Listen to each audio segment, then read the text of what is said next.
Hero ইনফোটেকে আপনাদের সকলকে স্বাগত। এই মুহূর্তে বাংলার কৃষক বন্ধু উপভোক্তাদের জন্য খুবই গুরুত্বপূর্ণ আপডেট।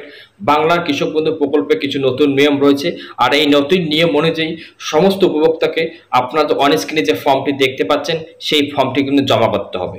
এই ফর্মটি আপনারা কোথায় পাবেন, কিভাবে জমা করবেন, এটা কিভাবে ফিল আপ করবেন, বিস্তারিত আলোচনা করবো আজকের ভিডিওতে। এবং এর পাশাপাশি কি নতুন নির্দেশিকা রয়েছে এবং কি নতুন নিয়ম চলে আসছে সেটাকে আমরা দেখে নেব। তাই ভিডিওটিকে প্রথম থেকে শেষ পর্যন্ত কন্টিনিউ করবেন, আর চ্যানেলে প্রথমবার ভিজিট করলে চ্যানেলটিকে সাবস্ক্রাইব করবেন। তোমরা আপনারা অনেক স্ক্রিন দেখতে পাচ্ছেন রাজ্যের কৃষকদের জন্য বেশ কিছু নির্দেশিকা বলা রয়েছে। যে সমস্ত কৃষকদের স্ট্যাটাসের ঘরে আধার নাম্বার এবং কেবি আইডি নাম্বার দেখাচ্ছে না, তাদের খুব শীঘ্রই ব্লক অফিসে গিয়ে আধার সংযুক্তিকরণের ফর্ম জমা করতে হবে। যে ফর্মটি দিতে বলে সেটা আমরা কিছুক্ষণের মধ্যে আপনাদের সামনে উপস্থাপন করব।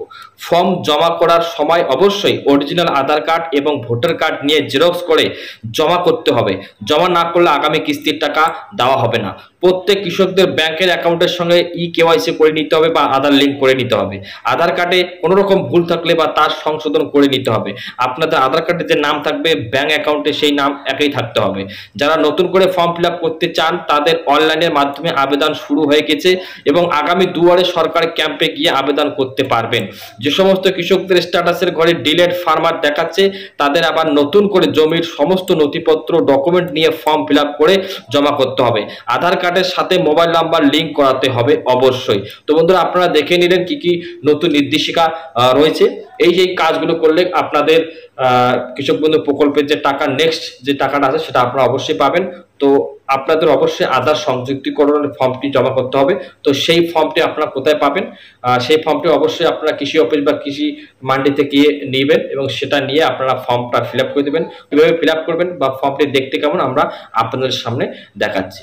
তো বন্ধুরা, আপনারা অন স্ক্রিনে দেখতে পাচ্ছেন অ্যানেক্সার 1B কৃষক বন্ধু নতুন প্রকল্পে আবেদন করার জন্য স্বঘোষণাপত্র, অর্থাৎ আধার সংযুক্তিকরণের জন্য স্বঘোষণাপত্র, এটা আপনাদেরকে কিন্তু জমা করতে হবে ব্লক অফিসে গিয়ে বা স্থানীয় কৃষি অফিসে। এখানে আপনার নাম লিখবেন বড় হাতে ইংরেজি অক্ষরে, তারপর আপনার পিতা বা স্বামী যেটা হবে আপনার জন্য যেটা প্রযোজ্য সেটা লিখবেন, গ্রাম আপনার যেটা থাকে সেটা লিখবেন এবং আপনি গ্রাম পঞ্চায়েত এলাকায় না পৌর এলাকায় সেটা লিখবেন, আপনার ব্লকের নাম লিখবেন, থানা লিখবেন, জেলা লিখবেন। এই এত দ্বারা ঘোষণা করছি যে আমি মালিক, নথিভুক্ত রায়তি ওয়ারিশান, নথিভুক্ত বর্গাদার ভাগ চাষী, ওয়ারিশ হিসাবে ড্যাশ একর চাষযোগ্য জমি চাষ করি। আপনি যদি জমির মালিক হয়ে থাকেন জমি মালিক টিক দেবেন, আপনি যদি ওয়ারিশ হিসেবে পান জমি সেটাতে টিক দিবেন এবং আপনি যদি ভাগ চাষী হয়ে থাকেন সেটাতে টিক দিবেন এবং কত শতক জমি আপনি পেয়েছেন সেটাতে এখানে লিখে দিবেন। এরপর ক্রমিক সংখ্যা 1 হচ্ছে আপনি যতগুলো সিরিয়ালের জমি আছে সেগুলো আপনি লিখে দেবেন। এখানে 1 দেবেন, আপনার ব্লক কোন ব্লকের জমিটা সেটা লিখবেন, মৌজা লিখবেন, আপনার জেল নাম্বার, আপনার খতিয়ানে সবকিছু পেয়ে যাবেন, আপনার মৌজা, জেল নাম্বার, খতিয়ান নাম্বার সবকিছু এখানে পেয়ে যাবেন। এরপর খতিয়ান নাম্বার লিখবেন, এরপর দাগ নাম্বার লিখবেন এবং চাষযোগ্য জমির পরিমাণ, আপনার কত শতক জমি রয়েছে সেটা আপনি এখানে লিখে দেবেন। লিখে দিয়ে নিচে কি বলা হয়েছে, আমি এতটা উল্লেখিত তথ্য অনুযায়ী কৃষক বন্ধু নতুন প্রকল্পের সহায়তা পাওয়ার জন্য আবেদন করছি। আমি বা আমার উল্লেখিত দাবির সমর্থনে নিম্নলিখিত নথিগুলি জমা দিচ্ছি, যেটি প্রযোজ্য সেটিতে টিক চিহ্ন দেবেন। অর্থাৎ আপনি যেটা যেটা জমা দিচ্ছেন সেটাতে আপনি টিক চিহ্ন দেবেন। এখানে কি রয়েছে, পর্চায় নথিভুক্ত ব্যক্তি না, আপনার জমির খতিয়ানে যেটা নাম আছে সেটা এখানে লিখে দেবেন, আপনি টিক চিহ্ন দেবেন। আপনার যদি বর্গা থাকে তো বর্গা লিখবেন, টিক চিহ্ন দেবেন। নিবন্ধিত দলিল নাম্বার, যদি দলিল নাম্বার থেকে থাকে সেটা এখানে লিখে দিয়ে টিক দিবেন এবং মিউটেশন সার্টিফিকেট যদি থেকে থাকে সেটা টিক দিবেন এবং মিউটেশন সার্টিফিকেটের জন্য আবেদনের পত্রের যে রসিদ থেকে থাকে সেটাও ওখানে দিয়ে দিবেন। কৃষি জমির পাট্টা থাকলে টিক দেবেন, বন বিভাগের পাট্টা থাকলে টিক দেবেন এবং অন্যান্য যে নথি থাকে আপনি যদি দেখাতে চান তাহলে এখানে আপনি টিক দিবেন। এবং নিচে কি রয়েছে, আমি এত দ্বারা ঘোষণা করছি যে উপরে উল্লেখিত তথ্যসমূহ আমার জ্ঞান ও বিশ্বাস মতে সত্য। যদি কোনো সময় কোনো তথ্যের অমিল পাওয়া যায় তাহলে সংশ্লিষ্ট কর্তৃপক্ষ আমাকে না জানিয়েই নিজের থেকেই কৃষক বন্ধু নতুন প্রকল্পের সহায়তা বাতিল করে দিতে পারবেন। সেক্ষেত্রে আমি যদি কোনো সহায়তা পেয়ে থাকি সেই পরিমাণ অর্থ ফেরত দিতে বাধ্য থাকিব। যদি সেই অর্থ ফেরত না দিতে পারি সেক্ষেত্রে বেঙ্গল পিডিআর আইন 1913 অনুযায়ী অথবা বিবেচনা মতো যে আইন প্রযোজ্য হবে সেই মোতাবেক সংশ্লিষ্ট কর্তৃপক্ষ আমার বিরুদ্ধে ব্যবস্থা নিতে পারবেন।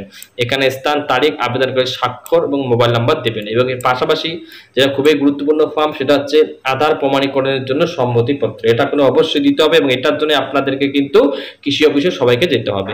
যদি আপনার স্ট্যাটাসে অন্য কিছু দেখায় বা আধার লিঙ্ক না থাকে বা ডিলেটেড কৃষক থাকে বা ডিলেটেড ফার্মার থাকে তাহলে কিন্তু এটা করতে হবে। হচ্ছে আমি মানে আপনি লিখবেন, আপনার নাম লিখবেন, আধার নাম্বার এখানে লাগবেন। এর ধারক কৃষি বিভাগ পশ্চিমবঙ্গ সরকারকে ইউডিআই এর সাথে প্রমাণীকরণের জন্য আমার আধার নাম্বার, নাম, আঙ্গুলের ছাপ, ফিঙ্গারপ্রিন্ট, আইরিস ব্যবহার করার ক্ষেত্রে সম্মতি দিচ্ছি। কৃষি বিভাগ পশ্চিমবঙ্গ সরকার আমাকে বলেছেন যে শুধু মাত্র কৃষক বন্ধু প্রকল্পের ডাটাবেস প্রমাণীকরণের উদ্দেশ্যে আমার পরিচয় ব্যবহার করা হবে, এবং আরো বলেছেন যে আমার বায়োমেট্রিক সংরক্ষণ করা হবে না, কাউকে দেওয়া হবে না, শুধুমাত্র প্রমাণীকরণের জন্য উদ্দেশ্যে সিআইডিআর এ জমা করা হবে।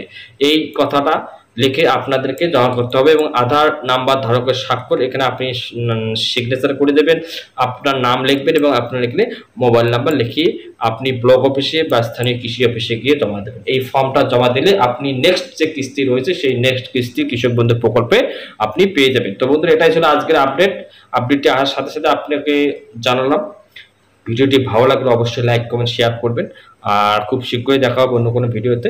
ধন্যবাদ।